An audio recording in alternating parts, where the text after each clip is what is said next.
Olá, pessoal, eu sou Cláudio Cardoso e esse é o Colab Trends, o seu programa de entrevistas inspiradoras sobre transformação digital, inovação, startups, tecnologia. Hoje eu vou conversar com o Rafael Zenorini. Rafael é um empreendedor em tecnologia e inovação social. Ele é formado, deixa eu dar uma pescadinha aqui, né? Formado em tecnologia da informação, com especialização em inteligência artificial, fundador da Refinaria de Dados, a gente vai falar bastante sobre essa iniciativa, startup que desenvolve produtos digitais baseados em grandes volumes de dados, Big Data, para o mercado financeiro. A Refinaria de Dados foi recentemente adquirida pelo Modal, é um fundo de investimento. Rafael, muito obrigado pela sua presença, uma verdadeira honra recebê-lo aqui, você que veio com indicações muito bacanas de parceiros do Alpha Colab, muito obrigado. Bom dia a todos e a todas, eu que agradeço pelo convite, de fato ser indicado por amigos, mentores, pessoas que a gente admira, encontrar mais pessoas bacanas, mais parceiros interessantes, ampliando a nossa rede de contatos é sempre algo muito bom. Eu espero, nesses minutos aqui de conversa, poder contribuir e aprender um pouquinho com vocês. Olha só, antes da gente começar a gravação, você me disse que é um empreendedor por necessidade, né? Conta pra gente como é que nasceu a Refinaria de Dados e o que é que ela oferece ao cliente dela, né? Perfeito. A Refinaria de Dados é uma startup que nasce em 2017. No entanto, a Refinaria de Dados é a minha segunda startup, que muitas vezes pessoas que conversam comigo ou que olham a trajetória da refinaria, dado o sucesso que nós tivemos agora na recente venda para o Banco Modal, não entendem que a trajetória do empreendedor muitas vezes ela é cheia de curvas, cheia de altos e baixos, e por isso que a refinaria é a minha segunda startup, e a minha segunda startup que eu fundei por necessidade.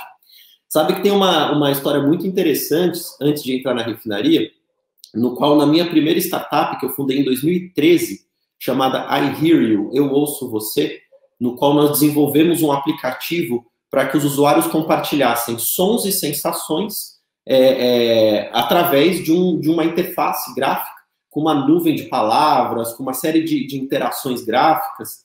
E, naquele momento, eu tive um bocado de aprendizado, um bocado de erros que a gente cometeu também, e o mais importante de tudo era que eu precisava fazer aquilo. E o precisar não era uma questão tão metafísica, ou propósito, ou espiritual, de que eu precisava colocar aquilo no mundo, como dizem alguns gurus, né, de grandes polos de inovação.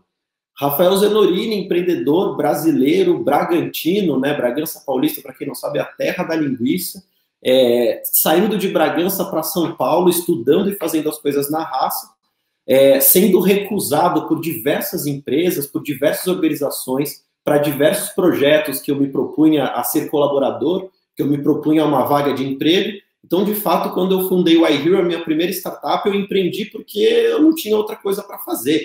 Ou empreendia para conseguir pagar as minhas contas, para pagar o meu aluguel, para pagar as minhas refeições, e aí, de alguma forma, fazer esse fluxo financeiro girar na minha vida, ou, na verdade, eu ia passar muita necessidade, porque eu vim de uma família classe média baixa que não tinha condições de me sustentar em São Paulo.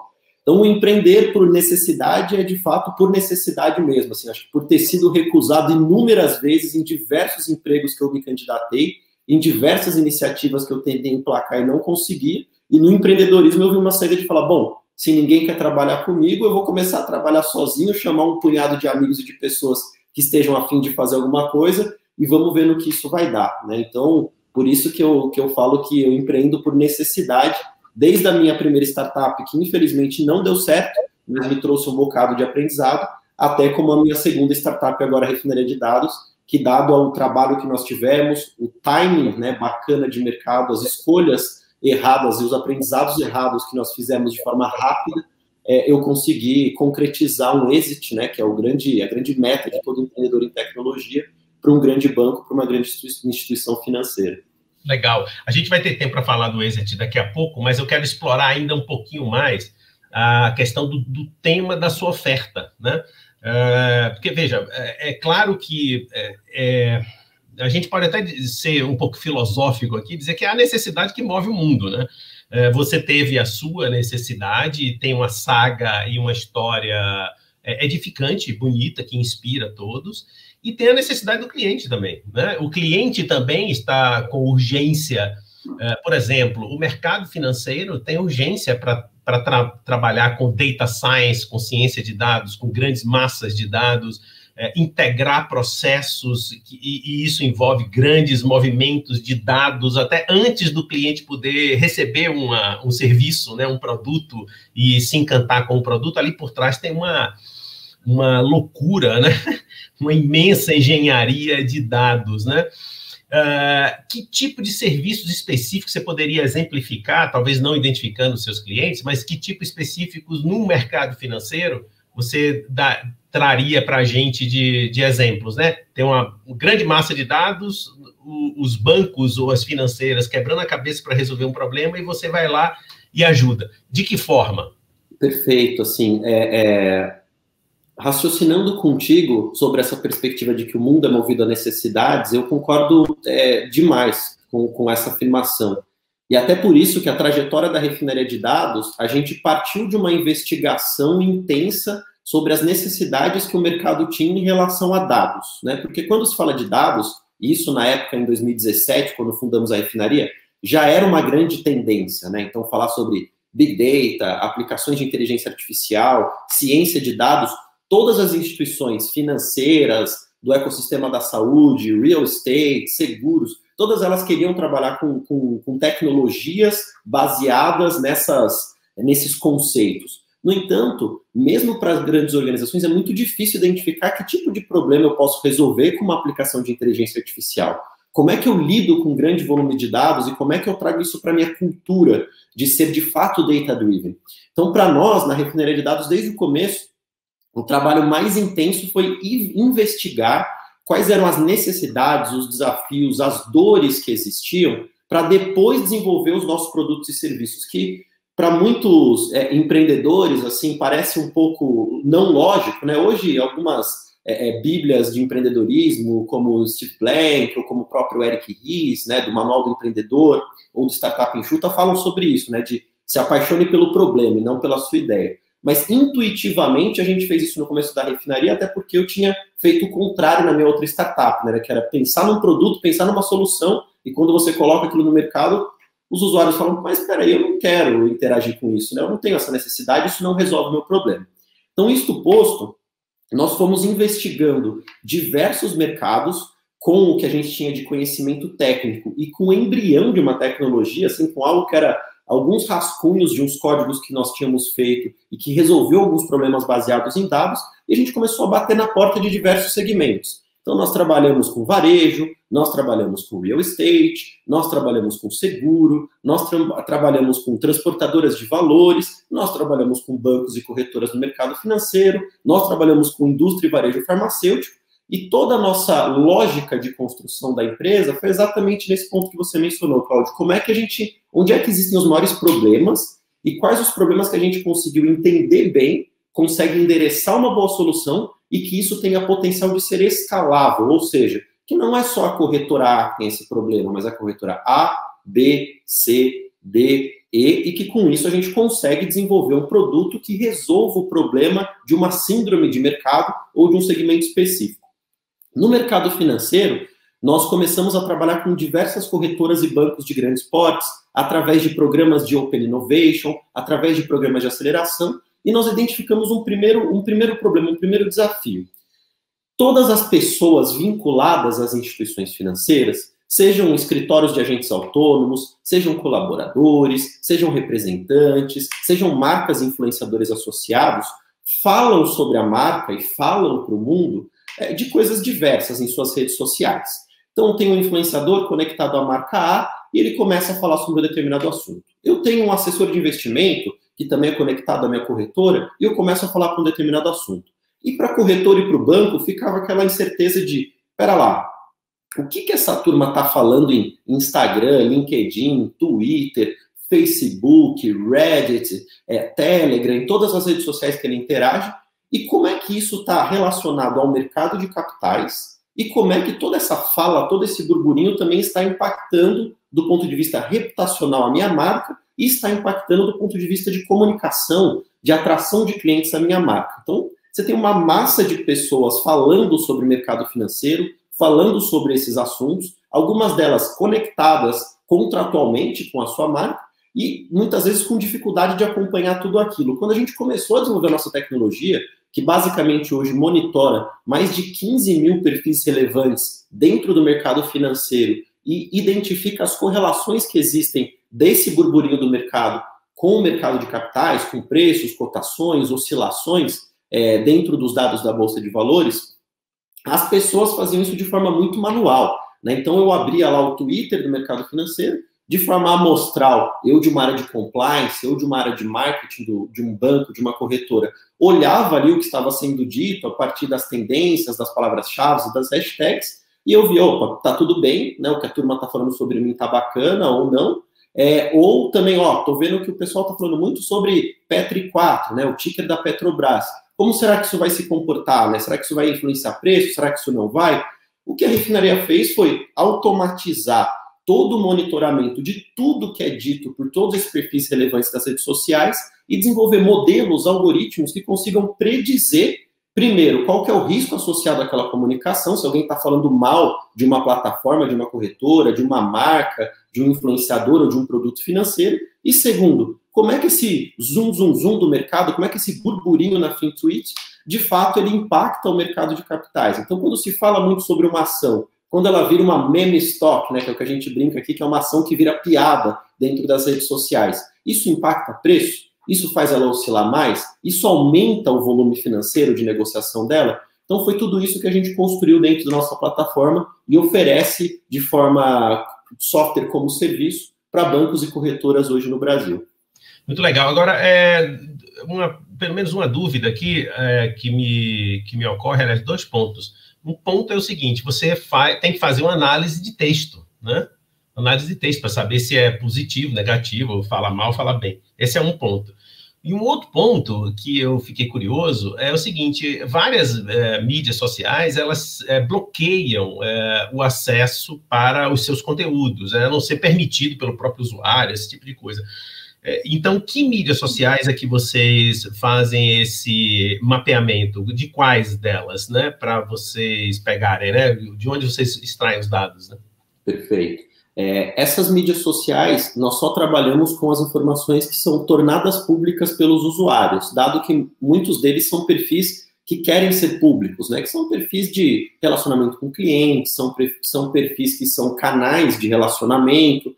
Então, a gente só trabalha com dados que sejam públicos e publicados pelos usuários. Perfis fechados, perfis bloqueados, naturalmente que a nossa tecnologia não trabalha. Mas hoje a gente é capaz de coletar dados em Facebook, Twitter, LinkedIn, Instagram, Telegram, e Reddit, né, que são as redes sociais que hoje a gente trabalha. E a gente vem estudando YouTube, vem estudando Clubhouse, vem estudando TikTok, que são as redes mais novas que também tem muitos perfis relevantes começando a se comunicar dentro desses canais, dentro dessas plataformas. Então, a gente só trabalha com informações que sejam públicas e tornadas públicas pelos usuários. Falando sobre o processamento de texto, de fato, nesse lugar existe uma das maiores riquezas e um dos maiores ativos construídos pela refinaria, porque, de fato, quando a gente começou a trabalhar com isso, não existiam bibliotecas prontas para trabalhar tanto com análise de sentimento como com análise textual no Brasil, né, na língua portuguesa. Existiam muitas bibliotecas prontas para trabalhar com o idioma inglês, né, no qual a gente conseguia ver, já a partir dessas bibliotecas, como se dava as relações de uma sentença, de uma frase, selecionar algumas palavras-chave, entender o perímetro onde ela estava inserida. No entanto, no idioma português não existia. E, é claro, aqui nós temos uma particularidade do nosso idioma, que são as próprias expressões regionais que existem. E a gente brinca que, quando a gente começou a trabalhar com essa questão dos textos e começou a montar o nosso léxico para o mercado financeiro, nós nos deparávamos com situações muito interessantes. E que aí eu até jogo a bola para você, Cláudio, como é que você interpretaria, como é que você ensinaria um robô, um modelo a interpretar uma frase como essa? Petrobras, tô arretado. Como é que você traduz isso? Está falando mal, está falando bem da Petrobras, Petrobras vai subir, ou então... Banco Alfa, ou então XP, ou então Banco Modal, tô pistola com vocês. Como é que você fala para um robô que isso está acontecendo?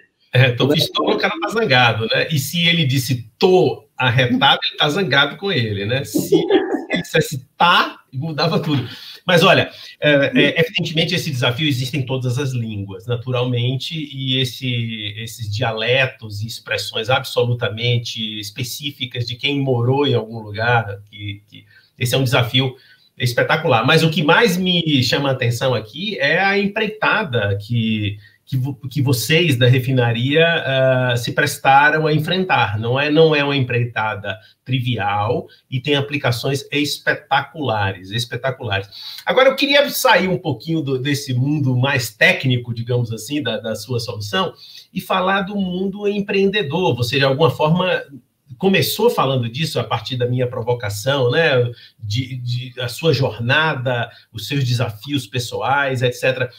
Fala pra gente já uma outra coisa, um outro mundo, né? Não é mais o cara enfrentando um desafio para ganhar ter o ganha-pão, mas é alguém que fez um exit, né? Para quem não entende essa linguagem, que alguém, para explicar para o nosso ouvinte, o nosso espectador, um exit, uma saída em inglês, né? É exatamente você fazer uma empresa que vale algo e vender essa empresa. Então, a minha pergunta é a seguinte: como é fazer esse exit? Como foi essa sua experiência? E se você prossegue na organização, né?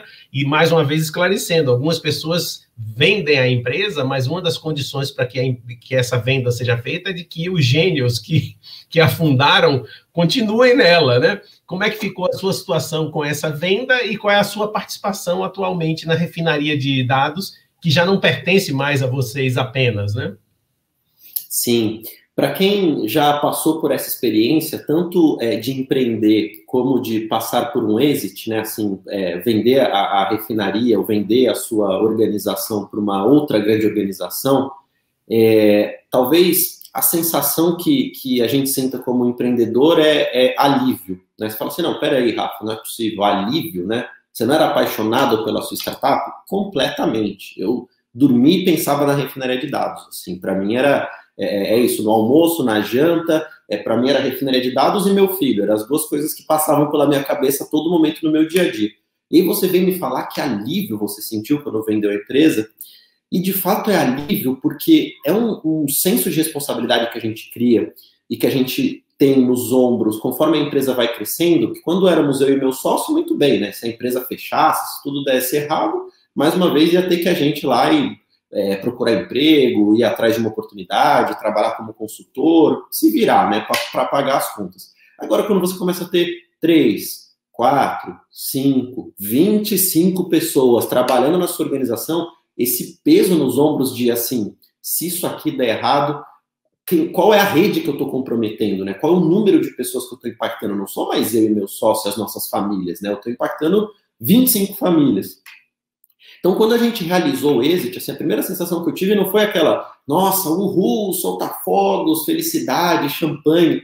Foi um alívio, assim, um peso nos ombros de falar, poxa, deu certo, né? Agora eu minimizei o risco a zero disso aqui tudo dar errado. Que tudo dá errado é como acontece para 90% das startups, né, que nascem e morrem no mundo e que todos eles começam suas empreitadas e a probabilidade dela dar errado é muito maior do que ela dar certo, né? Assim, as que dão certo é um percentual ínfimo. Então, essa sensação de alívio, ela é muito prazerosa. Assim, né? Hoje eu durmo melhor, consigo ter tarefas de lazer, consigo ter uma vida mais equilibrada, justamente por conta desse exit. E isso se deu... Quer fazer alguma colocação, Cláudio? Não, eu só queria, desculpe lhe interromper um pouco, mas não esqueça de falar qual é o seu papel hoje lá, né? Claro, vou chegar lá. E hoje, assim, qual que foi a nossa estrutura, né? Assim, eu falo que tudo é sobre pessoas no final do dia, né? Assim, a gente tem negócios, famílias, amigos, produtos e serviços, mas no final é tudo sobre pessoas.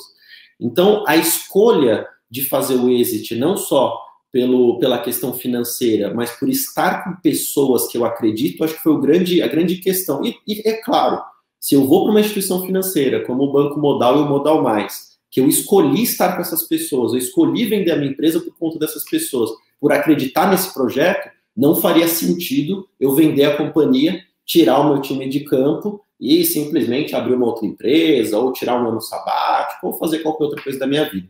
Então, hoje eu permaneço lá, né, assim, com a refinaria de dados enquanto unidade de negócios dentro do Grupo Modal, e como eu disse, eu tenho uma admiração e um carinho enorme pelas pessoas que compõem aquela instituição financeira. Então, eu quero fazer coisas juntos com elas, né, porque no final do dia, como eu disse, é tudo sobre pessoas, e eles também olharam para a refinaria de dados não só para a tecnologia, mas para as pessoas que estavam compondo essa inteligência, compondo esse time, e toda essa sinergia que existe entre um grupo super complexo de indivíduos, né, que são cientistas de dados e desenvolvedores, trabalhando bem e fazendo as coisas acontecerem. Então, de fato, hoje a gente permanece funcionando como uma unidade de negócios dentro do Modal, e eu e o meu sócio permanecemos como executivos também do banco e da corretora.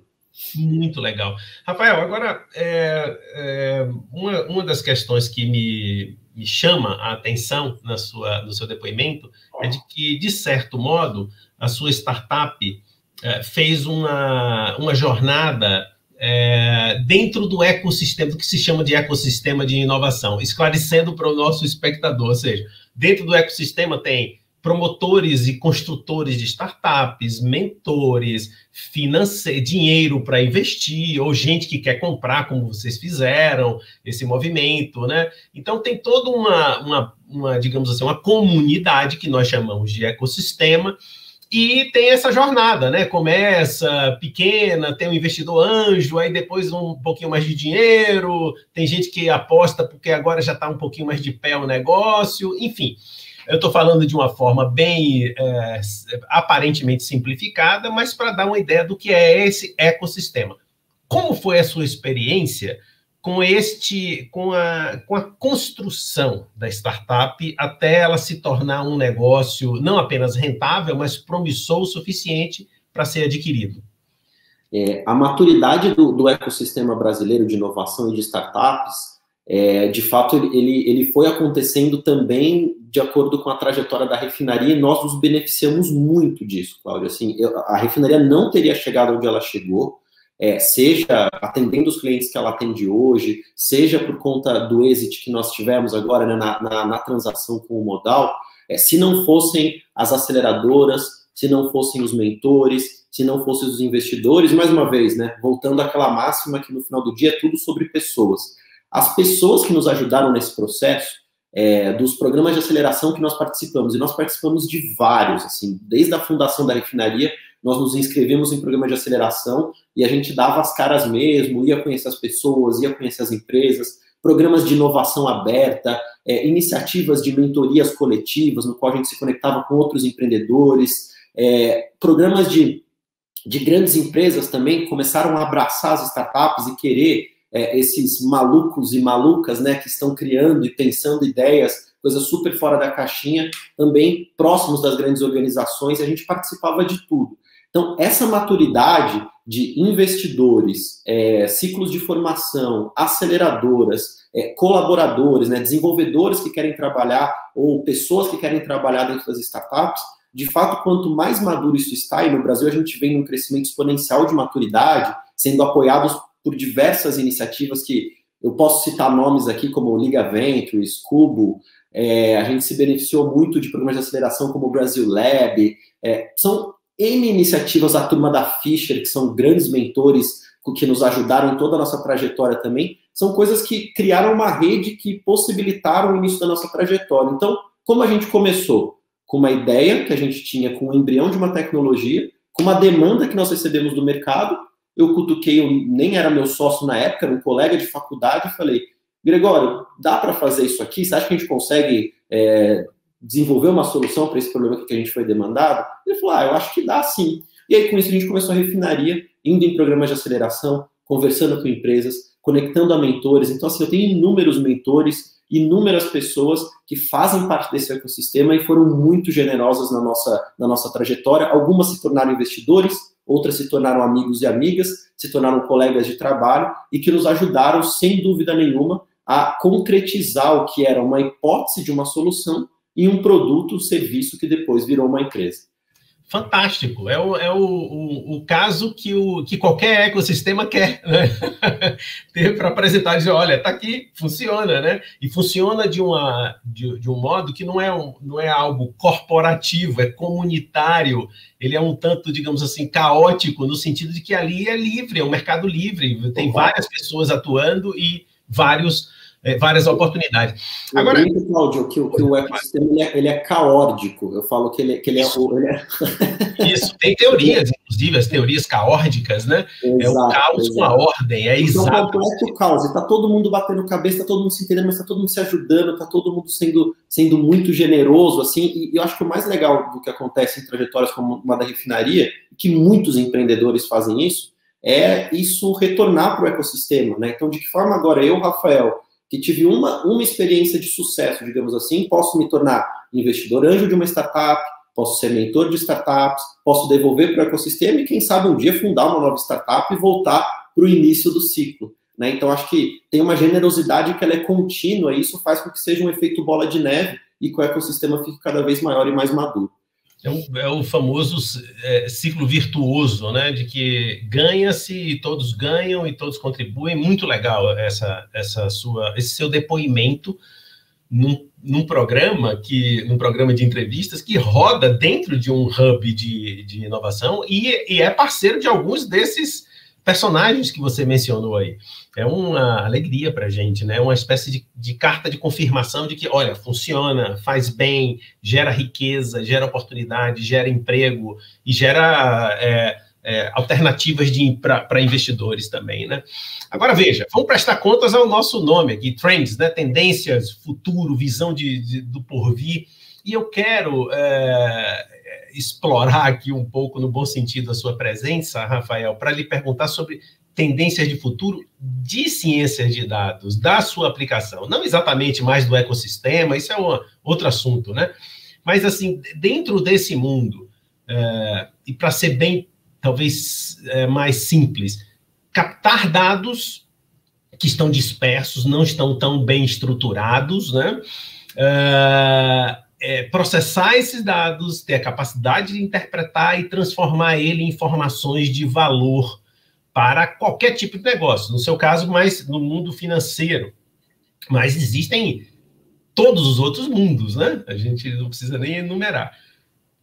Como você enxerga o trend, a tendência, o futuro, pelo menos próximo, até onde podemos ver, deste mercado? Perfeito.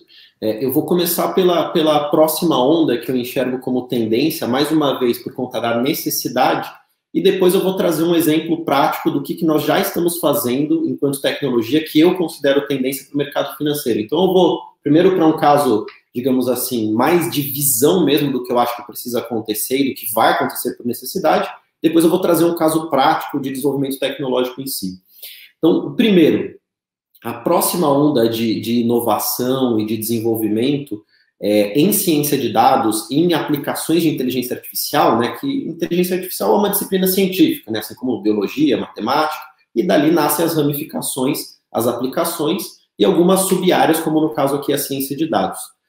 Ao contrário do que muito pode se pensar, ainda mais pelo fetiche que existe em inteligência artificial, né, que quem não tem muito contato com as tecnologias e com a área, pensa em inteligência artificial, pensa em exterminador do futuro, né? Pensa Jetsons, pensa robôs fazendo coisas e tendo vidas próprias, e assim como no livro do Isaac Asimov, a gente parece que está num mundo que foi tomado por vida de inteligência artificial, né? Mas o que eu vejo como tendência, na verdade, não está na tecnologia que está sendo desenvolvida em si, e está muito mais na capacidade analítica das pessoas que estão começando a se deparar com tecnologias e aplicações baseadas em grandes volumes de dados, mas muitas vezes não tiveram uma formação de fundamento técnico-analítico para lidar com esses problemas e para fazer as perguntas certas para quem constrói essas tecnologias, esses produtos. Então, para mim, a próxima onda de tendência de inovação não está na tecnologia, mas está no desenvolvimento das pessoas.